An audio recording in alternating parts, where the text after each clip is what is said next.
রামপুর হুজুর রহমতুল্লাহ আলাইহি প্রতিষ্ঠিত ঐতিহাসিক 3 দিন ব্যাপী বাৎসরিক ওয়াজ মাহফিল এর আজকের আখেরি দিবসে উপস্থিত হযরত উলামায়ে কিরাম, মুরব্বিয়ানে আযম, দূর দূরান্ত থেকে আগত ইসলাম প্রিয় সুধী সমাজ, প্রিয় ছাত্র ভাইয়েরা, যুবক বন্ধুরা, পর্দার আড়ালের মা ও বোন, আল্লাহ সুবহানাহু ওয়া তাআলার অশেষ মেহেরবানি, করুণা, দয়া, যে মহান মালিক লাখো কোটি মানুষ থেকে বাছাই করে দ্বীনি এই মাহফিলে আমাকে আপনাকে আসার, বসার, কিছু কথা বলা ও শোনার তৌফিক দান করেছেন। সেজন্যই মহান রবের শুকরিয়া আদায় করি, জবান খুলে, প্রাণ খুলে কালিমাতুশ শুকর উচ্চারণ করি, আলহামদুলিল্লাহ।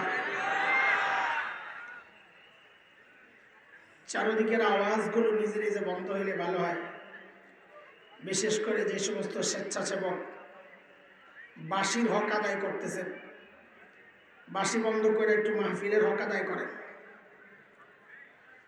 চিন্তা করছে বাঁশি একটা কিনছে, আজকেই তো শেষ দিন, আজকে আর না বসাইলে আর কবে বাজাইব, এই জন্য বাঁশির হক আদায় করতেছে। এতে ও ভাই, তুমি বাঁশি বন্ধ করে আমার একটু মাহফিলের হক আদায় করার সুযোগ দাও। পরিবেশ নিরিবিলি না হইলে কথা বলা মুশকিল হয়, মনোযোগ থাকে না। কুরআন আল কারীমের সূরাতুল হাশরের একটা আয়াত আমি পড়েছি, 18 নম্বর আয়াত। এই আয়াতে আল্লাহ সুবহানাহু ওয়া তাআলা আমাকে আপনাকে বড় মায়া করে একটা ডাক দিয়েছেন, ইয়া আইয়ুহাল্লাযীনা আমানু, ও ঈমানদারেরা। এই ডাকটা মালিকের বড় মায়ার ডাক। কুরআন আল কারীমের মধ্যে আল্লাহ ঈমানদারকে দুই ভাবে ডেকেছেন। কোথাও ডেকেছেন ইয়া আইয়ুহান নাস, ইয়া আইয়ুহাল ইনসান, ও মানুষ, আর কোথাও ডেকেছেন ইয়া আইয়ুহাল্লাযীনা আমানু, ও ঈমানদারেরা। হযরত মুফতি শফি রহমতুল্লাহ আলাইহি বলেন, এই দুই ডাকের মধ্যে অনেক পার্থক্য। কি পার্থক্য? তা হযরত বলেন, আমরা আমাদের সন্তানকে ডাকার ক্ষেত্রেও এই পার্থক্যগুলো করি। আমরা আমাদের সন্তানকে কখনো নাম ধরে ডাকি, কথার কথা বলি, আব্দুল্লাহ, এভাবে ডাকলে সন্তানের মনে অজানা একটা আশঙ্কা কাজ করে যে বাবার ডাকের নমুনা ভালো না, হয়তো বাবা রেগে আছে। কিন্তু কখনো কখনো বাবার সন্তানের মধ্যে যে সম্পর্ক, বাবা ওই সম্পর্ক ধরে যখন ডাক দেন, আব্বু, এভাবে ডাকলে সন্তান বুঝে আমার বাবা আমাকে মায়া করে ডাকতেছে। ঠিক আল্লাহ তাআলা যখন ডাকেন, ও মানুষ, আল্লাহ যেন নাম ধরে ডাকলেন, হয়তো রেগে আছে, কিন্তু আল্লাহর সাথে ঈমানদার বান্দার যে সম্পর্ক, ওই সম্পর্ক ধরে যখন আল্লাহ ডাক দিয়ে বলেন, ও ঈমানদারেরা, তো বাবা যখন আব্বু বলে ডাক দিলে বোঝা যায় মায়া করে ডাক দিছেন। ঠিক আল্লাহ যখন ডাকেন, ও ঈমানদারেরা, তখন বুঝে নেওয়া আমার মালিক আমাকে বড় মায়া করে ডাক দিয়েছেন। আমি যে আয়াতে কারিমা তিলাওয়াত করেছি, এই আয়াতে আল্লাহ বড় মায়া করে ডাক দিয়ে দুইটা হুকুম করেছেন। কয়টা বলেন তো একটু? আমার সাথে আপনারা একটু কথাবার্তা বলতে পারবেন না? হ্যাঁ, ইনশাআল্লাহ। আমি একাধারে চলতে পারি না, আমার সাথে কথা বলা লাগে। আপনারা একটু কথা বলেন। আল্লাহ কয় হুকুম করেছেন? তো মুফাসসিররা বলেন, এটাও বুঝে নাও, এই মায়ার ডাকের পর আল্লাহ যে হুকুমটা করেছেন, আল্লাহ যেন বলতে চাচ্ছেন, বান্দা, আমি যে তোমাকে এই মায়া করে একটা ডাক দিলাম, এই মায়ার সম্পর্ক যদি ঠিক রাখতে চাও তো ওই পরের হুকুমটা মেনে নাও। পরের হুকুম মানবা, মায়ার সম্পর্ক ঠিক থাকবে। মানবা না, সম্পর্ক ঠিক থাকবে না, ছিন্ন হয়ে যাবে। তো আমি যে আয়াতে কারিমা তিলাওয়াত করেছি, ওই আয়াতে আল্লাহ মায়া করে ডাক দিয়ে কয় হুকুম করেছেন? বলেন? 2 হুকুম। ভাই, তোমাদের এই যে কি বলে এটারে, ড্রোন ড্রোন ড্রোন সরা, ড্রোন সরা, মানুষের মনোযোগ নষ্ট হয়। ওই যা নেওয়ার নিচে একবার আর নেওয়া লাগবে না, এত বারবার ড্রোন দিয়ে ছবি উঠাইতে হয় না। সরাও, এটা মনোযোগ নষ্ট হয়। আর কারো মাথার উপর গেলে খাপ করে ধরে নেবেন, ধরে রাইখা দেবেন। আমি অনুমতি দিয়ে দিলাম, আর নাইলে হ্যাঁ তাড়াতাড়ি সরা কাটান। পোলাপাইন যে দরতারও স্যার সরাইছে, ডরে সরাইছে, ঠিক আছে।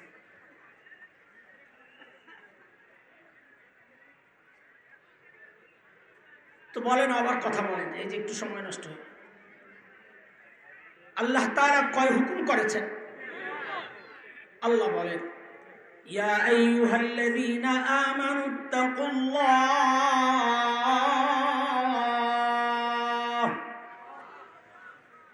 ওয়ালতানজুর নাফসুম মা কদ্দামাত লিগাদিন ওয়াত্তাকুল্লাহ।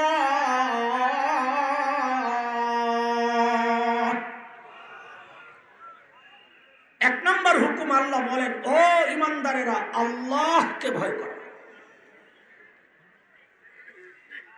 2 নম্বর হুকুম, ওয়ালতানজুর নাফসুম মা কদ্দামাত লিগাদ। প্রত্যেকটা মানুষের উচিত তার আখিরাত নিয়ে চিন্তা করা। আমি যে আখিরাতে আল্লাহর আদালতে দাঁড়াবো, আমার আখিরাতের পুঁজি কি, কামাই কি, সম্বল কি, আমি আমার মালিকের সামনে কি নিয়ে দাঁড়াবো, এই চিন্তাটা প্রত্যেকটা মানুষের করা উচিত। শুধু শ্রোতা করবে বক্তাবাদ না, শুধু মুরিদ করবে পীর সাহেববাদ না, শুধু মুসল্লি করবে ইমাম সাহেববাদ না। আল্লাহ বলেন এই চিন্তাটা প্রত্যেকটা মানুষের করা উচিত যে আমি যে আল্লাহর আদালতে দাঁড়াবো, কি নিয়ে দাঁড়াবো, আমার পুঁজি কি, আখিরাতের কামাই কি, সম্বল কি। বলে ওই আখিরাতের চিন্তাই তো এই মজলিসে আসছে নাকি? না অন্য কোনো ধান্দা আছে? খিচুড়ি মুচুরি জিলাপি কিছু নাই? আছে, কিনা খাওয়া না, আমরা দিই না। ওই যে সমস্ত প্রোগ্রামে খিচুড়ি থাকে, জিলাপি থাকে, ওগুলার মাহফিল থাকে না, ওগুলার মধ্যে একটা ওরস ওরস ভাব আসে। আর টুপি ছাড়া শ্রোতা থাকতো বেশি। খিচুড়িওয়ালা মাহফিলে শ্রোতা যে থাকে না, অধিকাংশ শ্রোতার টুপি থাকে না, ওরা অত ওয়াজ শুনতে হয় না, তো খিচুড়ি খেতেছে। তো আখিরাতের চিন্তাই তো আমরা আসছি। কিন্তু ভাই, আমাদের আখিরাতের চিন্তাগুলো যেমন হওয়া দরকার, আখিরাতের প্রস্তুতি যেমন নেওয়া দরকার, আখিরাতের পুঁজি যতটুকু হওয়া দরকার, যেই পরিমাণ, যেই কোয়ালিটির হওয়া দরকার, ঠিক তেমন হচ্ছে কিনা, না ঘাটতি আছে, ত্রুটি আছে, বিচ্যুতি আছে, কমতি আছে, বুঝবো কেমনি? আমি যা করছি সব ঠিকঠাক চলছে না, সমস্যা বুঝবো কেমনি? আমার শরীর ঠিক আছে কিনা পরীক্ষা করা হয়, ব্যবস্থা আছে। মেশিন ঠিক আছে কিনা পরীক্ষা করা হয়, ব্যবস্থা আছে। আমার ঈমান ঠিক আছে কিনা, আমার আকীদা ঠিক আছে কিনা, আমার তাকওয়া ঠিক আছে কিনা, এটা আমি বুঝবো কেমনে? পরীক্ষার ব্যবস্থা কি? তো আল্লাহ সুবহানাহু ওয়া তাআলা আমাদের উপর দয়া করছেন, আমাদের জন্যে আল্লাহর নবী সাল্লাল্লাহু আলাইহি ওয়াসাল্লামের সাহাবীদেরকে নমুনা আর মডেল বানাইছেন। পরীক্ষার জন্যে আল্লাহ সাহাবীদেরকে সামনে রাখছেন যে তুমি তোমার ঈমানকে সাহাবীর ঈমানের সাথে মিলাও। যদি সাহাবীর ঈমানের সাথে তোমার ঈমানটা মিলে, তো বুঝবা তোমার ঈমান ঠিক আছে, আর না হয় বুঝবা ভেজাল আছে, ঠিক করে নাও। কার কথা? আল্লাহ বলেন, فَإِنْ آمَنُوا بِمِثْلِ مَا آمَنْتُمْ بِهِ فَقَدِ اهْتَدَوْا وَإِنْ تَوَلَّوْا فَإِنَّمَا هُمْ فِي شِقَاقٍ।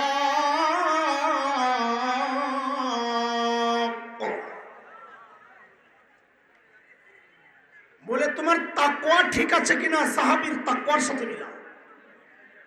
মুত্তাকি তো অনেকে দাবিদার, অনেকের পোশাক তাকওয়ার পোশাক, পাগড়ি, জুব্বা, মিসওয়াক, তাসবিহ সবই তো ঠিক আছে, কিন্তু আমার তাকওয়া ঠিক আছে কিনা কার তাকওয়ার সাথে মিলাইয়া দেখতে হবে। আমার সাথে কথা বলা লাগবে, বলেন। আপনারা কথা বললে বাহিরওয়ালে যারা কথা বলতেছে ওদের কথা ঠান্ডা হবে। বলেন আমাদের তাকওয়া কাদের তাকওয়ার সাথে মিলাইতে হবে? কেন কেন কেন? হ্যাঁ শুনেন না, আমি বলি শুনেন কেন। আমি আপনি মুত্তাকি আমাদের কাছের মানুষরা স্বীকার করে না। আরে বউই তো স্বীকার করে না, যার কারণে পিসাব্য কাছে বউ মুড়ি দেয় না। আচ্ছা অন্য পিসাব্যটা জানি না ভাই, আমারটা শোনে না, আমারটা আমার কাছে হয় না।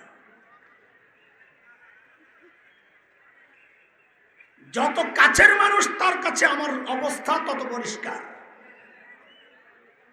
আমার আপনার তাকওয়ার স্বীকার পাশের মানুষ করে না, আর আল্লাহর নবীর সাহাবীর তাকওয়ার স্বীকারোক্তি সাক্ষী শুধু কাছের মানুষরা না, কাছের মানুষরা তো বটেই, সাহাবীর তাকওয়ার সাক্ষী আল্লাহ নিজে দিয়েছেন।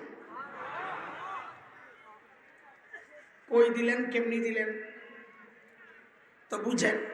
মাদ্রাসাওয়ালারা জবাব দিয়ে, যিনি পড়ান সারা বছর, বোর্ডের পরীক্ষা ফাইনাল পরীক্ষা ওই উস্তাদ নেন না অন্যরা নেন? আপনারাও বলেন, আপনারা জানেন না, বলেন অন্যরা নেন। আল্লাহ যেন এমনটাই বলছেন, আমার নবীর সাহাবীকে তাকওয়া শিখাইছেন নবী, তাকওয়া পড়াইছেন নবী, কিন্তু ওদের তাকওয়ার পরীক্ষা নিছি আমি আল্লাহ নিজে। 26 নম্বর পারা সূরাতুল হুজুরাত 3 নম্বর আয়াত আল্লাহ বলেন, ইন্নাল্লাযীনা ইয়াগুদ্দুনা আসওয়াতাহুম ইনদা রাসূলিল্লাহ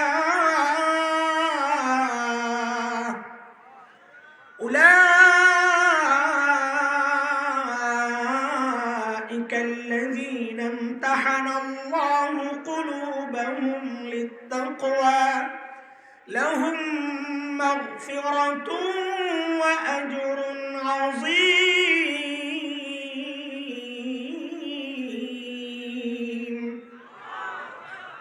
পরীক্ষা নিছেন কি?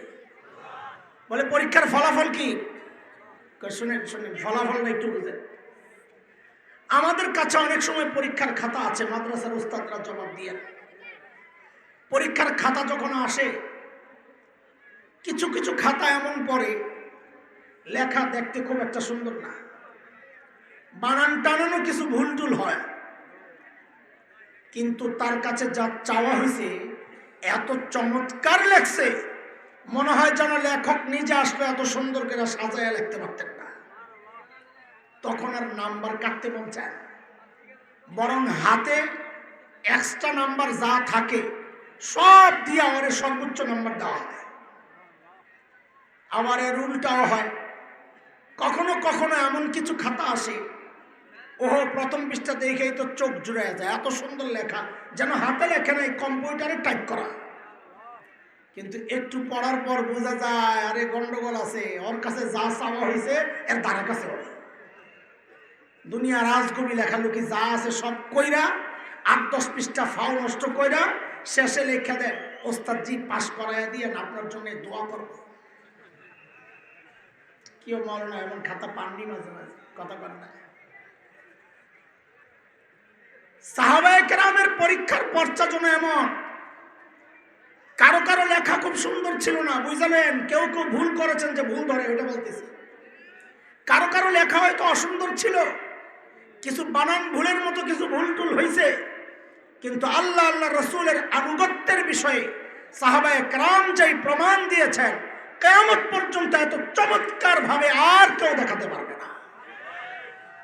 ফলে আল্লাহ কয় আমি আর নাম্বার কাটলাম না, লাহুম মাগফিরাহ, আমি ওদেরকে মাফ করে দিচ্ছি। বলে নাম্বার কত? তো আল্লাহ নিজেই বলতেছেন আজরুন আযীম, নাম্বার সর্বোচ্চ। ভাইও কথাগুলো এখন এইভাবে বলার অনেক বড় কারণ আছে। আল্লাহ তাআলা যেই সাহাবীদের ছোট্ট মোট্ট ভুলগুলোরে মাফ করে দিয়েছেন, আল্লাহ ঘোষণা দিয়েছেন এই সমাজের কিছু দুষ্ট চক্র আছে, দিল নষ্ট কিছু মানুষ আছে, খেয়ে দেয় আর কাজ নাই, বৈশা বৈশা সাহাবীদের দোষ তালাশ করে। আছে না নাই? বৈশা বৈশা সাহাবীর বিরুদ্ধে কলম ধরে। শুনেন স্পষ্ট কথা, উলামায়ে দেওবন্দের স্পষ্ট কথা, পয়গাম শুনে নেন। দুনিয়ার মানুষের কাছে সে বহু বড় পণ্ডিত হইতে পারে, কিন্তু যার কলম সাহাবীর বিরুদ্ধে চলে, যার জবান সাহাবীর বিরুদ্ধে চলে, উলামায়ে দেওবন্দের পয়গাম হচ্ছে তার সম্পর্কে মানুষের কাছে বহুত বড় আল্লামা হলেও হক্কানি উলামাদের কাছে সে নষ্ট, ভ্রষ্ট, গোমরাহ, পথভ্রষ্ট। সাহাবীদের বিরুদ্ধে যাদের জবান চলবে তাদের সাথে ইমানদারদের সম্পর্ক থাকতে পারে। তোমরা যা মনে চাই করো যাই, আমরা আমাদের অবস্থান পরিষ্কার করতেছি। আমাদের অবস্থান পরিষ্কার। সাহাবীর দুশমনের সাথে উলামায়ে দেওবন্দের সম্পর্ক থাকতে পারে না। সাহাবীর সমালোচকদের সাথে উলামায়ে দেওবন্দের বন্ধুত্ব হইতে পারে না। কারণ নবীর আশিক যারা, তারা নবীর ছাত্রদের বদনাম করতে পারে না। নবীর আশিক নবীর ছাত্রদের দোষ তালাশ করতে পারে না। যেখানে আল্লাহ নিজে মাফ করেছেন সেখানে তুমি আমি বলার কি? বুঝে আসছেনি কথা? বড় স্পর্শকাতর জায়গা, এই জায়গায় জবান খুলবো না। কেন? আল্লাহ মাফ করছেন, আমি কথা বলার কি?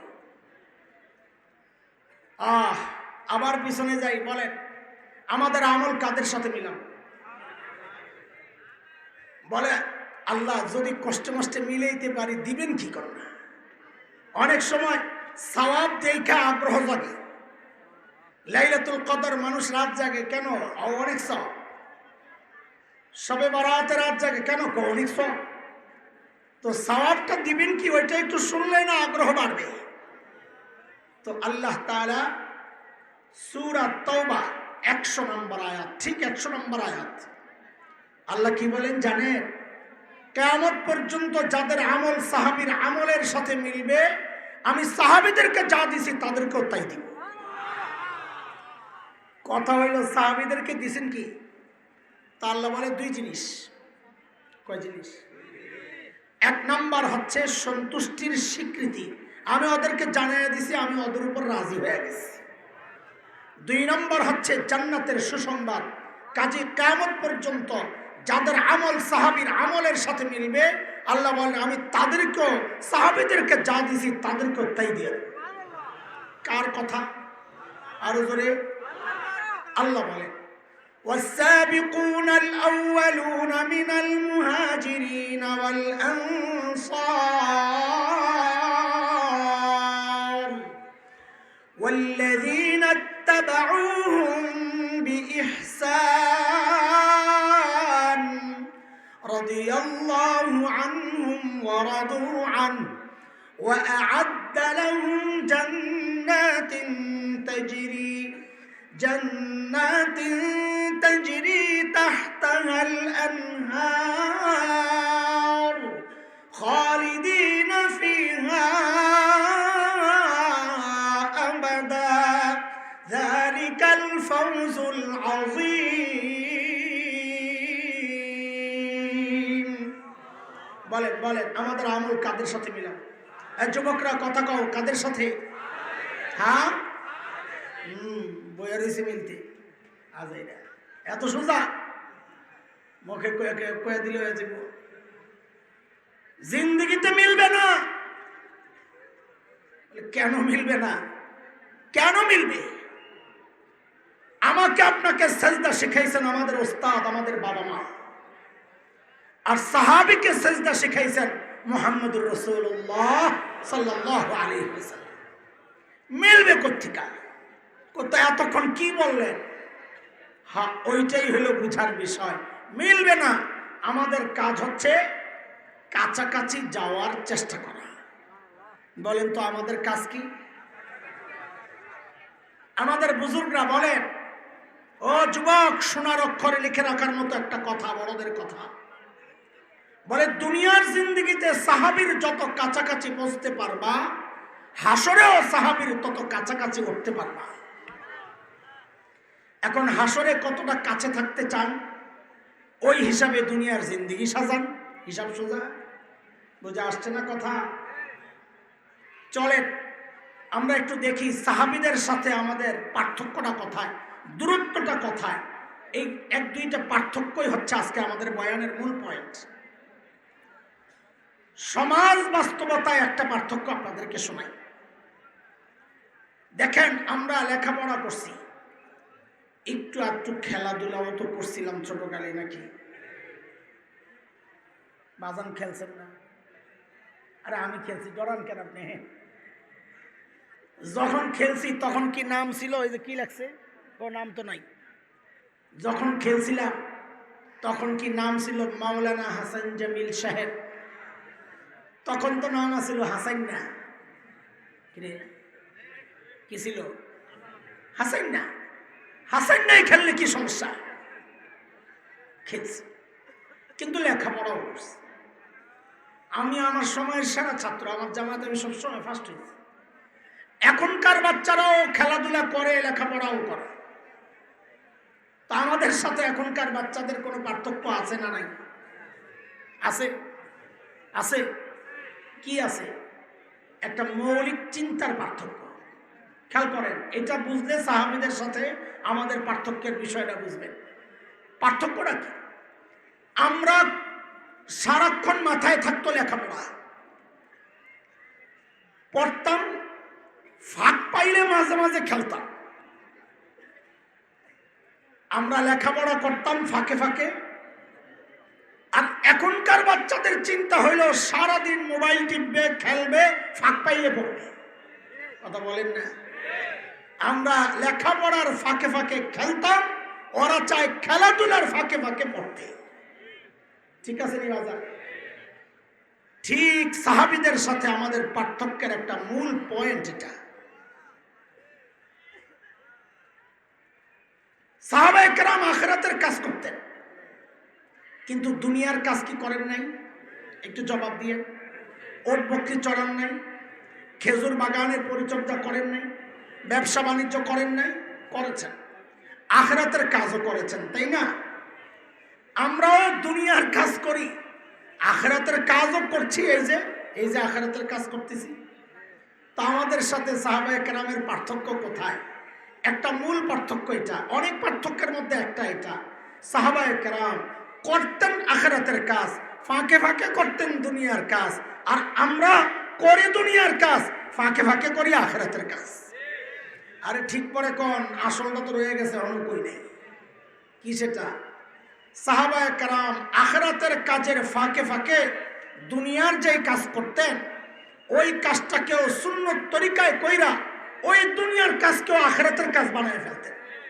মানে টোটালটাই আখিরাত। আর আমরা দুনিয়ার কাজের ফাঁকে ফাঁকে মাঝে মাঝে একটু আধটু যে আখিরাতের কাজ করি, ওই আখিরাতের কাজের মধ্যেও দুনিয়ার ধান্দা ঢুকাইয়া, বেদাত আর কুসংস্কার ঢুকাইয়া, রিয়া আর লোক দেখানো ঢুকাইয়া, ওই অল্প আখিরাতের কাজটাকেও বরবাদ করে ফেলি। কথা ঠিক? এই হচ্ছে একটা মৌলিক পার্থক্য। আজকে এই পার্থক্য নিয়ে আমার কথা বলার উদ্দেশ্য না, আমি ভিন্ন এক পার্থক্য নিয়ে আপনাদের সামনে দুটো কথা বলতে চাই, আমার নিজের হেদায়েতের জন্য।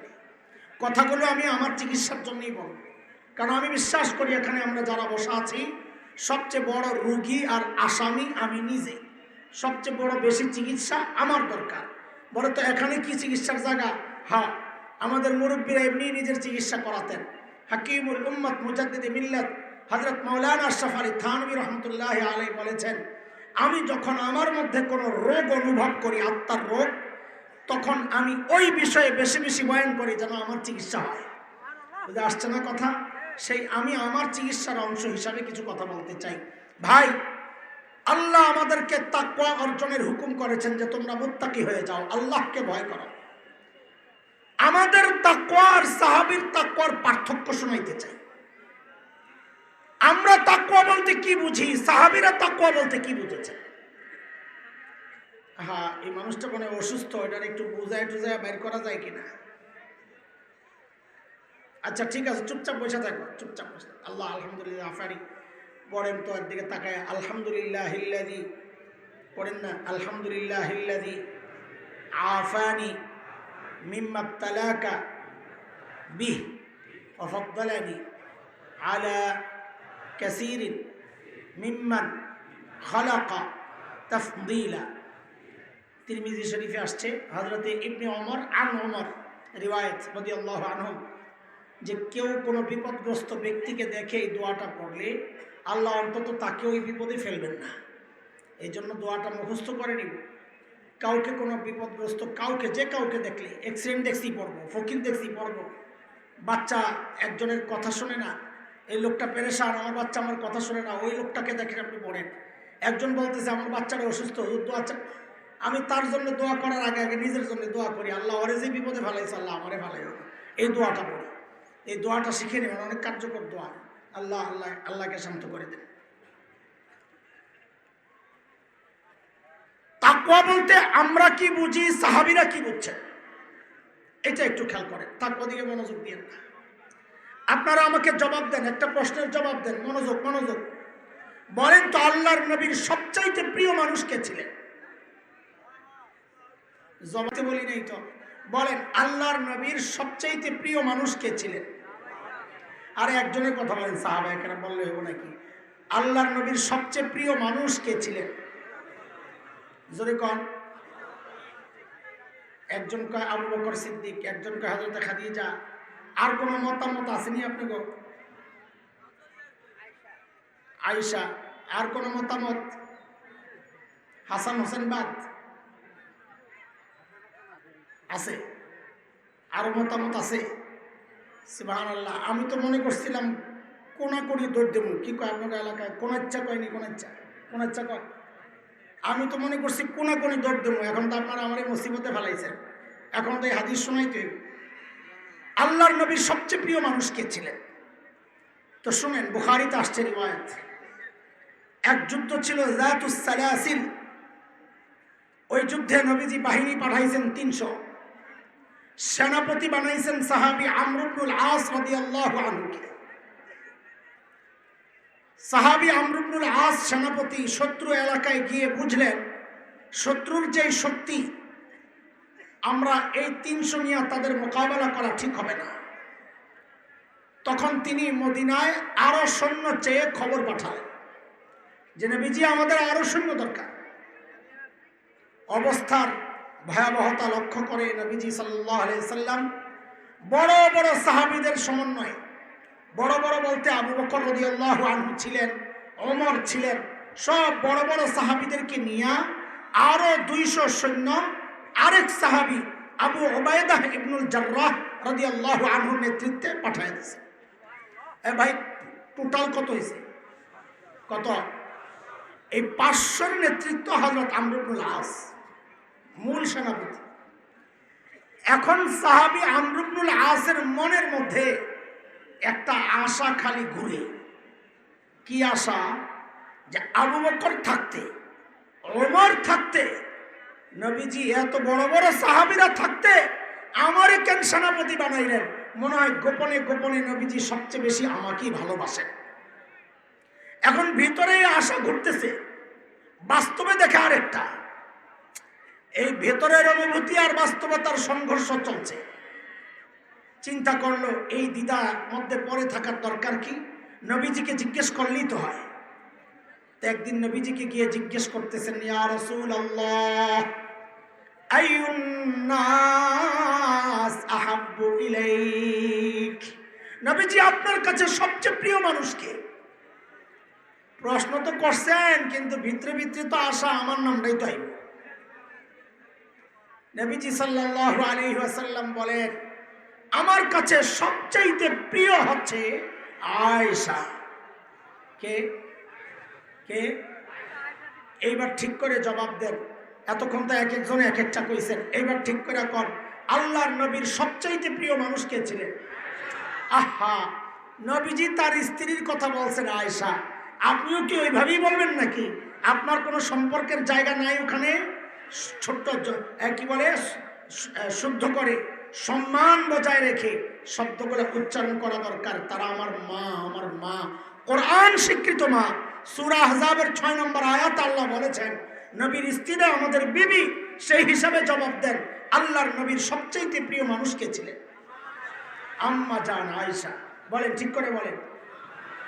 হ্যাঁ, আমার মায়েদের নাম উচ্চারণ করার সময় সম্মানের সাথে উচ্চারণ করা, মায়েদের কোনো প্রসঙ্গ বলার সময় খুব সতর্কতার সাথে বলা।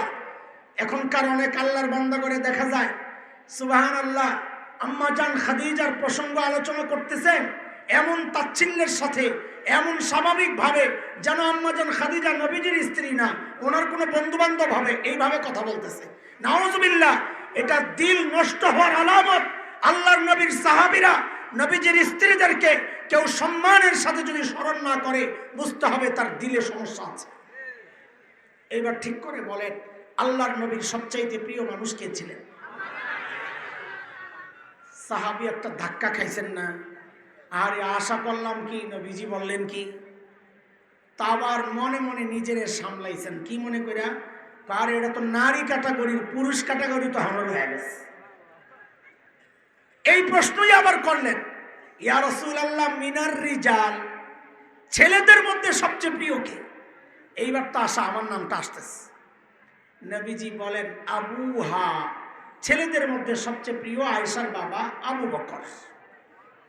খাইছিনি আরেক ধাক্কা, খাই আবার নিজের সামলায় চিন্তা করতেছে, আরে আবু বকরের হিসাব তো আলাদা, ওই বেটার সাথে কারো তুলনা চলে না, পরের জায়গাটাও যদি দখল করা যায়। তা আবার জিজ্ঞেস করতেছেন ইয়া রাসূলুল্লাহ সুম্মা মান, এরপরে কি? নবীজি বলেন ওমর। এখন অবস্থা কি ভিতরের? খুব কষ্ট পাইছেন। তা আবার জিজ্ঞেস করছেন এরপরে কে? নবী বলেন হাদিসের কারো নাম আসে নাই, হাদিসের শব্দ হচ্ছে ওয়াদ্দা রিজালা, আরো অনেকের নাম বলেছেন, মানে হয়তো প্রশ্ন করেছেন সুম্মা মান, এরপরে কে? নবী বলেছেন ওমর। এরপরে কে? নবী বলেন ওমর। এরপরে কে? নবী বলেন ওমর। সাহাবী দেখে আমার নাম আসে না। এরপরে সাহাবী যে কথাটা বলেছেন, ওই বেচারা বলার সময় তো মনে হয় কলিজা ছিঁড়ে গেছে, কিন্তু আমরা শুনলে হাসি পায়। সাহাবী বলেন কি জানেন? ফাসাকাততু মাখাফাতা আইয়াজআলানি ফি আখিরিহিম। ভাই আমি ডরে আর প্রশ্ন করি না, যেভাবে চলতেছে না জানি আমার নাম আবার সবার শেষে চলে যায় কিনা। থাকলে বাবা দরকার নাই, চুপচাপ থাকি, মাঝামাঝি থাকার একটা সম্ভাবনা তো রইল। এইবার বলেন তো আল্লাহর নবীর সবচাইতে প্রিয় মানুষ কে ছিলেন? জোরে কোন। এই হচ্ছে আমার মায়ের দুনিয়ার মর্যাদা। নবীজির সবচাইতে প্রিয় মানুষ আম্মা জান আয়েশা। আর আসমানের মর্যাদা শুনেন, আরেকটা হাদিস শুনেন, বুখারীতে আসছে বর্ণনা। এক যুদ্ধ থেকে ফিরতেছিলেন নবীজি, যুদ্ধের নাম গজওয়াতুল মুরাইসি, আরেক নাম বনুল মুস্তালিক। এক জায়গায় রাতে তাবু গাড়ছেন, রাতে অবস্থান করবেন। শেষ রাতে নবীজি একজনকে ডেকে পাঠালেন, সবাইকে উঠাও, আমরা এখন রওনা দিব। তো সবাই ওযু ইস্তেনজা সারার জন্য গেছেন। নবীজির একটা সুন্নাহ ছিল, সফরে বিবিদের একজনকে সাথে রাখতেন। শুধু মক্কা বিজয়ের সফরে 2 জন আম্মাজান ছিলেন, বিদায় হজের সফরে সমস্ত আম্মাজান ছিলেন। ওই সফরে ছিলেন আম্মাজান আয়েশা রাদিয়াল্লাহু আনহা। কে? তো আম্মাজান বলেন আমিও গেলাম প্রয়োজন সারার জন্য। বলে প্রয়োজন সেরে যখন আসছি জায়গায়, গলায় হাত দিয়া দেখি গলায় একটা হার ছিল, ওই হারটা নাই, পুড়ে গেছে কোথাও। আম্মাজান বলেন আমি হাত তালাশ করতে আবার গেলাম। মায়েদের আলোচনা চলছে, মায়েদের কোনো ফাঁক ফোকর রেখে যাওয়া যাবে না, এই জন্য কথাটা বলছি। কেউ যেন মনে মনে ওই চিন্তা না করে যে আম্মাজান হারের প্রতি এত মায়া, গয়নার প্রতি এত টান, যে এই ঝামেলার মধ্যে আবার গয়না তালাশ করতে গেছেন, এই চিন্তা যেন মাথায় না আসে। কেন? আমাদের দেওবন্দের উস্তাদ শেখ আল্লামা সাঈদ আহমদ পালনপুরি রাহিমাহুল্লাহ বলেছেন, আরে আম্মাজান হার তালাশ করতে গেছেন হারের মায়ায় না, ওই হারটা আম্মাজানের নিজের ছিল না, মদিনা থেকে যাওয়ার সময় একজনের কাছ থেকে উদার নিয়েছিলেন, উদার হাওলাত। এখন উদারের জিনিস ফেরত দেওয়া লাগবে, ওই চিন্তায়, ওই দায়বোধ থেকে আম্মাজান হার তালাশ করতে গেছেন। বুঝে আসছে না কথা? হাড়ের মায়ায় যান না। মা মা মা মা তো মা, সর্বোচ্চ সতর্ক থাকতে হবে তাদের প্রসঙ্গ বলার সময়। আম্মা জান বলেন, হাড় তালাশ করে আমি যখন আসলাম, এসে তো আসমান থেকে বসছি। কেন? নবীজি পুরা কাফেলা নিয়ে রওনা দিয়া চলে গেছেন, পুরা ময়দান অন্ধকার, খালি, কেউ নাই। এই মনোযোগ লাগবে, মনোযোগ। একটা আকীদা ঠিক করতেছে। আচ্ছা বলেন তো, আম্মাজান যে পালকির ভেতরে ছিল না, এটা কেউ জানতেন না? বুখারীর যে বর্ণনা আছে ওই অংশটুকু একটু শোনাই, তারপরে পরেরটা। আম্মাজান নিজেই বলেন, পালকি যারা বহন করতে, এই পালকি মানে আমাদের দেশের পালকি না, ওই পালকির মতো ওটের পিঠে কাঠ বিছাইয়া সুন্দর শক্ত করে বেঁধে ওইটার উপর পালকির মতো একটা বক্স বসাইয়া দিতেন, এর মধ্যে পর্দানশীল নারীরা বসতেন। তো আম্মাজান বলেন, যারা পালকিটা বহন করছে, আমি আয়েশা গরমে হালকা পাতলা হওয়ার কারণে ওই বহনকারীরা টের পায় না। মানলাম বহনকারীরা টের পায় নাই, কিন্তু নবীজি কি জানতেন না আম্মাজান যে পালকির ভেতরে নাই? আপনাদেরকে একটা প্রশ্ন করব, প্রশ্ন করার আগে আমি বিষয়টা বুঝাই নিই, নাইলে প্রশ্নের জবাব দিতে আপনারা ইতস্ত করবেন। আচ্ছা বলেন তো, এখানে এমন কোনো স্বামী আছেন যে নিজের স্ত্রীকে একা একা অন্ধকার কোনো খালি ময়দানে একা একা রেখে চলে যাবেন? এমন কোনো স্বামী আছেন? কেউ আপনাকে বাপসপ্ত বলা না, আপনারা তো কথা কর না দেখি, নাকি অপেক্ষায় আছেন এমন একটা চান্স পাইলে দেবুডারে বিদায় করে আরেক জায়গায় লাগাইছেন নি কোনো লিঙ্কটিং? লা হাওলা ওয়ালা কুওয়াতা ইল্লা বিল্লাহ। খেয়াল করেন, খেয়াল করেন, জবাব দিয়ে। আরে আমাদের মতো দায়িত্বহীন স্বামীরাই তো নিজের স্ত্রীকে একা একা ময়দানে রেখে যাওয়ার কথা না। সেখানে আমার নবী মানব ইতিহাসের সবচাইতে দায়িত্বশীল স্বামী, সেই নবীজি জেনে শুনে স্ত্রীকে একা একা রেখে গেছেন। এইটার জবাবটা দেন আপনারা। পালকির ভেতরে আম্মা জান নাই, পালকি বহনকারীরা জানতেন না, কিন্তু নবীজি জানতেন না, জানতেন না বলে? হ্যাঁ, তো জানলে বুঝে রেখে গেছেন কেন? কিভাবে চিন্তা করেন আপনি? আপনি রাখতেন? আপনি জেনে শুনে বউকে একা রেখে যেতেন? তা আপনার চেয়ে, নবীজির চেয়ে আপনি নিজেকে বেশি দায়িত্বশীল স্বামী মনে করছেন? নাউজুবিল্লাহ। এখনো আমি প্রশ্নটা বুঝাইতে পারি নাই, ঠিক করে কর। নবীজি জানতেন না জানতেন না? হ্যাঁ জোরে কর। আমিও তো বিশ্বাস করি জানতেন না। কেন? কারণ নবীজি যদি জানতেন তা আপনি বলবেন নবীজি একজন দায়িত্বহীন স্বামী। নাউজুবিল্লাহ। এটা হইতে পারে না। আমি তো স্ত্রীকে একা রেখে যাব না, নবীজি কেমনে রেখে গেছে? তার মানে এবার সবাই বলেন নবীজি জানতেন না জানতেন না। এই বাদাম ওলারে বের করতে হবে, এর প্যাকেট না, ওদিকে না, ওদিকে না, এদিক দিয়ে, এদিক দিয়ে, সামনে দিয়ে, সামনে দিয়ে। এই বেটা এদিকে, এদিকে, তুই এদিকে যাইতে দেরি হইব। বাদাম বেচলে সবটি বাদাম রেখা যাবো, রেখা দেবো। হায় রে, কি অবস্থা! কথা বলা বড় কঠিন আপনাদের সামনে। লা হাওলা ওয়ালা কুওয়াতা ইল্লা বিল্লাহ। ভাই বলেন তো, নবীজি জানতেন না জানতেন না? ঠিক করে কোন আগে জোরে শুনতে চাই। হ্যাঁ, এটাই তো হওয়ার কথা, নাই তো নবীজির উপরে অভিযোগ যায়। তাহলে কি পাইলাম জবাব? নবীজি বলেন, নবীজি। তো এই কথাটাই তো ওলামায়ে কেরাম বলেন। তখন আবার ওয়াহাবি কয়া গালি দেয় যে কেউ কেউ, ওলামারা যে বলেন নবীজি গায়েব জানতেন না, এটাই তো প্রমাণ নবীজি গায়েব জানতেন না। নবীজি যদি গায়েব জানতেন আম্মাজানকে এখানে রেখে চলে যেতেন না। কথাটা বুঝেন নাই? কোন সিপা দিয়ে ঢুকছি না? আম্মাজান নিজেই বর্ণনা করেন, আমি জায়গা মতো আইসা কাউরে না পায়া জায়গায় বসে গেছি, ঘুমায় গেছি, ক্লান্ত শরীর। নবীজি সাল্লাল্লাহু আলাইহি ওয়াসাল্লামের আরেকটা সুন্নাহ ছিল এটা, যখন কোনো সফর থেকে রওনা দিতেন পেছনে একজনকে রেখে আসতেন। কেন? সবাই যাওয়ার পর একটা চেক দিবে কিছু রয়ে গেল কিনা। এই জমানায় এই সুন্নত মানা বড় জরুরি হয়ে গেছে। কেন? নাইলে চার্জারটি রয়ে যায়। কি রয়ে যায়? কথা বলেন না, কি রয়ে যায়? সফর থেকে আসলেই দেখে কেউ না কেউ, হুজুর কাম হয়েছে, কি কয় চার্জারটা ফালাই আইছি। চার্জার তো থাকবোই, নবীজির সুন্নত মানবা না তো চার্জার আবার লাগাইব নাকি?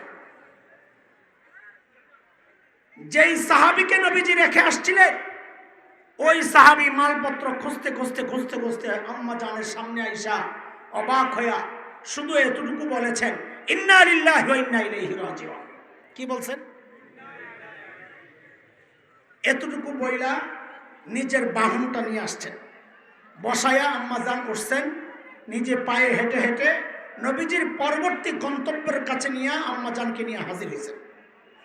ওদিক দিয়া যখন আলো হয়ে গেছে, সূর্য উপরে উঠছে, আস্তে আস্তে খবর হয়েছে আম্মা জান পালকির ভেতরে নাই।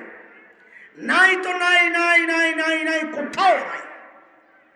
এদিক দিয়া মুনাফিকরা তার আগে কয়েকবার বলেন নাউজুবিল্লাহ, আবার জোরে সরে নাউজুবিল্লাহ, আবার বলেন নাউজুবিল্লাহ।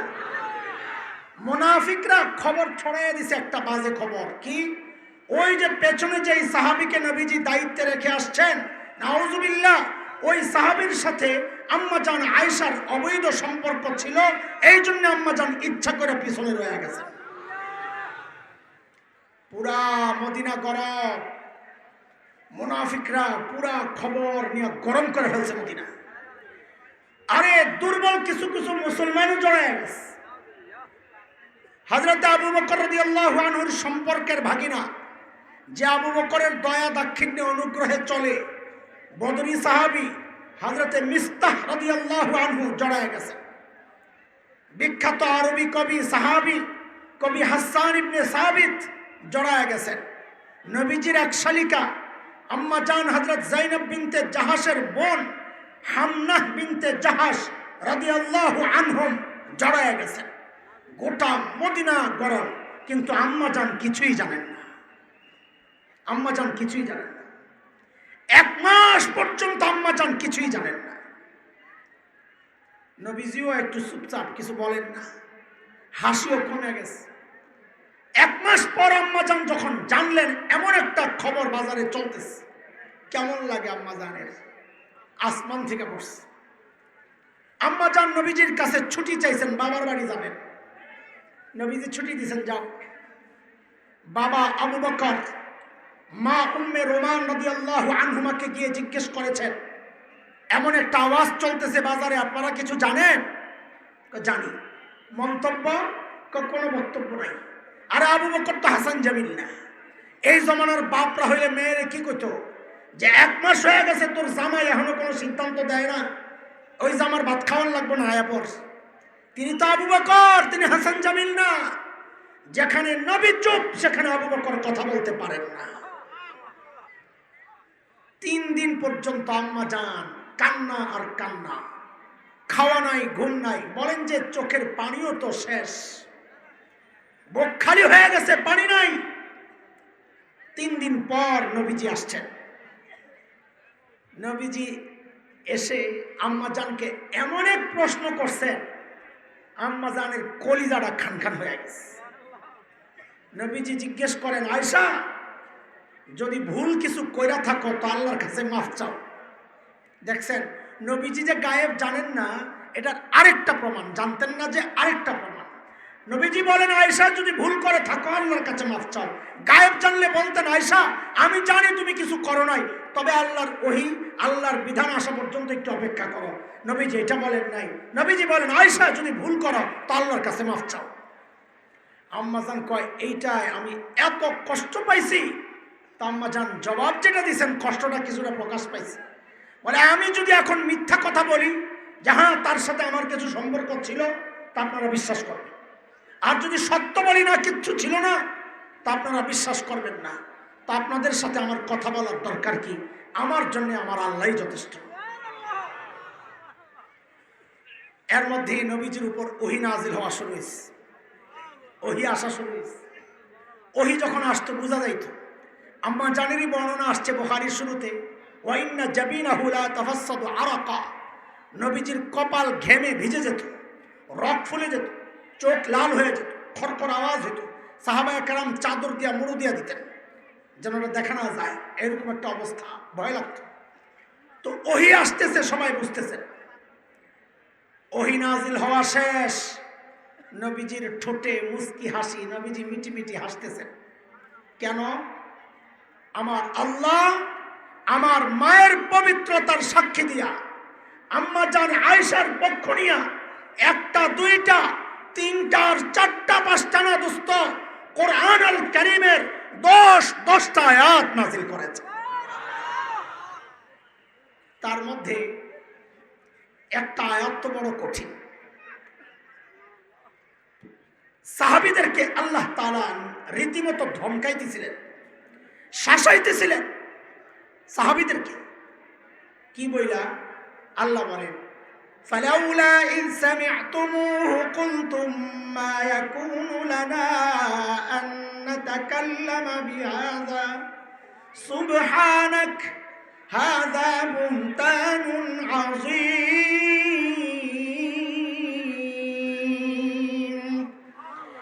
আল্লাহ শাসাইতেছেন কাদেরকে ভাই? বলেন বলেন, কাদেরকে? কার পক্ষ নিয়ে? আম্মা জান। আম্মা জান কি শাসাইতেছেন? বলে, এই তোমরা যখন এই কথাগুলো শুনলা, কেন বললা না এই বিষয়ে আমাদের কথা বলা উচিত না? কেন বললা না আল্লাহ পবিত্র, আল্লাহর নবী পবিত্র, নবীর স্ত্রী পবিত্র? কেন বললা না এটা মারাত্মক অপবাদ, স্পষ্ট অপবাদ? এই কথাগুলো তোমরা কেন বললা না? কে বলতেছেন? কাদেরকে শাসাইতেছেন?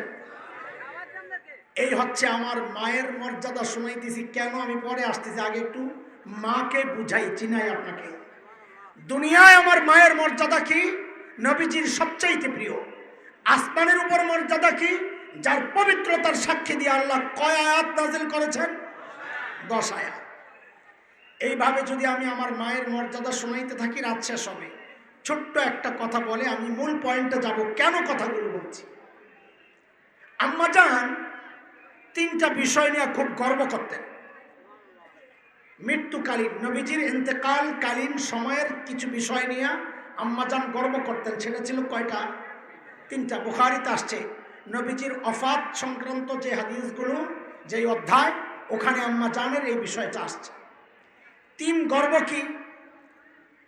দেখেন, নবীজির শেষ 14 দিন বা 12 দিন, কেউ বলেছেন 15 দিন, খুব অসুস্থ হয়ে গেছে। তো এক এক রাত এক এক বিবির কাছে থাকেন। তো অসুস্থতার সময় নবীজি প্রত্যেক দিন যায় বিবিদেরকে জিজ্ঞেস করতেন, কালকে কার কাছে থাকবো, কালকে আগামীকাল কার কাছে থাকবো। তো আম্মাজানরা বুঝে গেছেন যে এই কষ্টের সময়ে নবীজি আয়েশা রাদিয়াল্লাহু আনহার কাছে থাকতে চাচ্ছেন। আম্মাজানরা সবাই মিলে পরামর্শ করে বললেন, ইয়া রাসূলুল্লাহ, আমরা আপোষে মীমাংসা করে নিছি, আমরা আমাদের দিনগুলো আমাদের বোন আয়েশাকে দিয়ে দিলাম, আপনি আয়েশার কাছে এখন প্রতিদিন থাকেন, কোনো সমস্যা নাই। তো শেষ সপ্তাহ নবীজির আম্মাজান আয়েশার কাছে। কাজী ইন্তেকালও হয়েছে কার ঘরে? কার ঘরে? এই দেখেন, এই খেয়াল করে আম্মাজান বলে, কথার কথা যদি শুক্রবার ইন্তেকাল করতেন নবীজি, তো শুক্রবার যেই স্ত্রীর ভাগের দিন ছিল, নবীজি বলেছেন, এটা নবীদের কবরের সিস্টেম, কবর যেখানেই মৃত্যু সেখানেই কবর। আম্মাজান নবীজির কবর এখন কোথায় আছে? আম্মাজান আয়েশার ঘরে। কোথায়? কোথায়? এই জন্য আপনারা যে কবরের উপর গম্বুজ দেখেন না, পাকা দেখেন না, তো কবর না পাকা করা নিষেধ। না না, নবীজির কবর পাকা না, কবর কাঁচা। তুমি যেটা দেখো এটা কবর না, এটা আম্মাজানের ঘর। এই গম্বুজ কি? এটা আম্মাজানের ঘর, এটা কবর না। ভুলটা কোথায়? পেশ লাগছে কোথায়? নবীজির কবর কি কাঁচা না পাকা? বলেন, নবীজির কবর কি কাঁচা না পাকা? কাঁচা। আমরা যদি এই গম্বুজ বিল্ডিং, না না, এটা আম্মাজানের ঘর। এটা কি? ঘর পাকা করা হয়েছে, কবর পাকা করা হয় না। কবর পাকা করা নিষেধ। আচ্ছা, তো আম্মাজান বলতেন যে যদি নবীজির ইন্তেকাল কথার কথা শুক্রবারে হইতো, তো যেই স্ত্রীর ভাগের দিন ছিল শুক্রবার, ওই স্ত্রী আজীবন করতেন, আহারে, সিস্টেম মতো নবীজি যদি চলতেন, তা আমার ঘরে ইন্তেকাল হইতো, আমার ঘরেই তো কবর হইতো। এটা একটা সৌভাগ্যের ব্যাপার, নবীর কবর আমার ঘরে। আল্লাহর কি কুদরত দেখেন। আম্মাজান গর্ব করতেন যে আল্লাহর কি কুদরত, আল্লাহ আমার নবীকে এমন দিনে নিছেন। কবে নিছেন? সোমবার। কবে? আম্মাজান বলেন, আল্লাহ তাআলা আমার নবীকে এমন দিনই নিছেন যেই দিনটা ছিল আমার ভাগের দিন। সোমবার কার ভাগের দিন? আম্মাজান আয়েশার ভাগের দিন, কাজে কোনো স্ত্রীকে আর বলতে সুযোগ দেন নাই আল্লাহ তাআলা। আম্মাজান গর্ব করতেন, এটা 1 নম্বর গর্ব। 2 নম্বর গর্ব, বলে নবীজি বাহির থেকে ভেতরে যেই জিনিস সর্বশেষ ঢুকছে সেটা হচ্ছে আমি আয়েশার মুখের লালা। কে? লালা। আম্মাজান আয়েশার মুখের লালা। কেমনি? বলে নবীজি মিসওয়াক করছেন, যে মিসওয়াক করার আগে ওই মিসওয়াকটারে আমি চাবাইয়া নরম করে দিছিলাম, ওই মিসওয়াকের সাথে আমার লালা গেছে, ওই লালা নবীজির লালার সাথে মিক্সড হয়ে ভিতরে গেছে, এরপরে নবীজির মুখে আর কিছু ঢুকে নাই। এটা আম্মাজানের 2য় গর্ব। 3 নম্বর গর্ব, যে নবীজি শেষ নিঃশ্বাস কই ত্যাগ করেছেন জানো? আল্লাহু আকবার। আম্মাজানের শব্দ বাইনা হাকিনাতি ওয়া দাকিনাতি, এই যে থুতনি আর বুকের উপরের অংশ, এই যে একটু গর্তের মতো গলার নিচে, বলে আমার এই জায়গা আর এই থুতনি, এই 2 জায়গার মাঝখানে নবীজি মাথাটা রাইখা দুনিয়া থেকে শেষ নিঃশ্বাস ত্যাগ করছেন। এই 3টা বিষয় নিয়ে আম্মাজান গর্ব করতেন। আচ্ছা, এই যে মহান ব্যক্তিত্ব আমার মা, যিনি নবীজির সবচাইতে প্রিয় ছিলেন, যার সপক্ষে যার পবিত্রতার সাক্ষী দিয়া আল্লাহ তাআলা এত গুরুত্ব দিয়া 10টা আয়াত নাযিল করলেন, যিনি এতটা সৌভাগ্যের অধিকারী, যিনি জান্নাতের সুসংবাদ পাওয়া, আপনাদের কি মনে হয় সেই মা কোনোদিন গুনাহ করছেন? বলেন, এটা কি সম্ভব? হয় কথা বলেন। ওরে আল্লাহ দিয়ে তো অনেক মানুষ, মাশাআল্লাহ। সেই মা কোনোদিন গুনাহ করছেন? এটা কি সম্ভব? সেই মা কোনো জরুরি আমল ছেড়ে দিয়েছেন? এটা কি সম্ভব? তাহলে সেই মার তাকওয়া মানে কি ছিল এইবার বুঝেন। ওই যে শুরুতে কথা রেখে আসছি, সাহাবীর তাকওয়া আমাদের তাকওয়ার পার্থক্যটা কি একটু শোনাইতেছি। আম্মা জান রাতের নামাজে দাঁড়াইছেন, মানে তাহাজ্জুদ, তিলাওয়াত করতে করতে এক আয়াত চলে আসছে। কি আয়াত? ওয়াবাদা লাহুম মিনাল্লাহি মা লাম ইয়াকুনু ইয়াহতাসিবুন। হায়, এই আয়াত আম্মাজান পড়তেছেন আর কাঁদতেছেন, পড়তেছেন আর কাঁদতেছেন। আয়াত অর্ধেক শেষ হয়, ঢুকরে কেঁদে ওঠেন, আবার শুরু করেন, আবার শেষ হয়, আবার কাঁদেন, আবার শুরু করেন। নামাজও শেষ হয় না, আয়াতও শেষ হয় না, কান্নাও বন্ধ হয় না, রাত তো শেষ হয়ে গেছে। কি ছিল ওই আয়াতে? কি আছে এই আয়াতে? আম্মাজান এইভাবে কান্না করতেছেন, কি আছে এই আয়াতে? ভাই, আমি তো হাফেজ, বহু তিলাওয়াত করা হাফেজ, আলহামদুলিল্লাহ। এত এত হাজার শতবার এই আয়াত আমার সামনে দিয়া আসছে আর গেছে, কোনোদিন দিলের মধ্যে ধাক্কা লাগে নাই, অনুভূতি ভোতা হয়ে গেছে। আম্মাজানের এই গল্প পড়ার পর এখন তো এই আয়াত দেখলে ডর লাগে। কি আছে এই আয়াতে? আল্লাহ তাআলা বলতেছে হাসরের মাঠে, ওয়াবাদা লাহুম মিনাল্লাহ, হাসরের মাঠে কোন কোন বান্দা এমন পরিচয় আল্লাহর পক্ষ থেকে প্রকাশ পাওয়া যাবে, মা লাম ইয়াকুনু ইয়াহতাসিবুন, যার কল্পনাও সে দুনিয়াতে করে নাই। মানে কি? দুনিয়ায় তো পরিচয় আলেম, হায় এমনও কারো কারো ব্যাপারে হয়ে যাবে, হাসরে উঠা দেখবে আল্লাহর পক্ষ থেকে পরিচয় পাল্টায় এখন জালেমের সাথে দাঁড়ায় গেছে। দুনিয়ায় তো পরিচয় হাজি, হাসরে উঠা দেখবে পাজিদের সাথে দাঁড়ায় গেছে। কিন্তু আম্মাজান এই আয়াত পড়ে কেন কাঁদতেছে? আম্মাজান কাঁদতেছে, না হারে, দুনিয়ায় তো আমার পরিচয় আমি আবু বকরের কন্যা, দুনিয়ায় তো আমার পরিচয় আমি নবীজির স্ত্রী। আহারে, হাসরে না উঠা দেখে আমার পরিচয় পাল্টায় গেছে। হাসরে, আয় ভাই, এটা কি পান খাওয়ার জায়গা? বসে বসে আরেকজনকে নিয়ে মেহমানদারি চলতেছে এখানে বসে বসে, আশ্চর্য। সামনে বসে 2 নম্বরে নিজেও খাচ্ছে, আরেকজনের নিয়ে আসবে, গোল টেবিল বৈঠক করছে এখানে।